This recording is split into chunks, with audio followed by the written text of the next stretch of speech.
నేను ముఖ్యమంత్రికి ఛాలెంజ్ చేసి చెప్తున్నా, సొంత నియోజకవర్గం, నేను కూడా ఎమ్మెల్యే ఉన్నా, నువ్వు కూడా ఇప్పుడు ప్రజెంట్ ఎమ్మెల్యే ఉన్నావు. కొడంగల్ నియోజకవర్గంలో ఒక పెద్ద గ్రామం తీసుకుందాం. రుద్వారము, అంగడరాయచూరు, దొరేపల్లి, భూనీడు ఉన్నది. ఆ గ్రామంలో గ్రామసభ పెడదాం. నేను పక్క కూర్చుంటా. గ్రామసభ పెట్టు.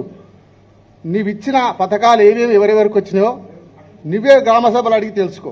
ఎంతమందికి రుణమాఫీ అయింది, ఎంతమందికి 500 గ్యాస్ సిలిండర్ వచ్చింది, ఎంతమందికి మీకు 200 కరెంటు ఫ్రీ కరెంట్ వచ్చిందో గ్రామసభ పెట్టి తెలుసుకుందాం.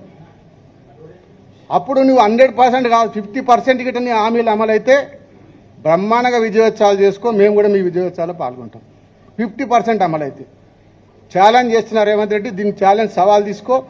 కొడంగల్ జైలు అధికారులకు చెప్పిన సార్, రేవంత్ రెడ్డి ముఖ్యమంత్రి ఉన్న రోజు ఇంక ఎన్నిసార్లు వచ్చేది మాకు తెలియదు, మేము మళ్ళీ ఎప్పుడు వచ్చేది చెప్పాము అని రైతు జైలు అధికారులకు కూడా చెప్పొచ్చిన వచ్చేటప్పుడు.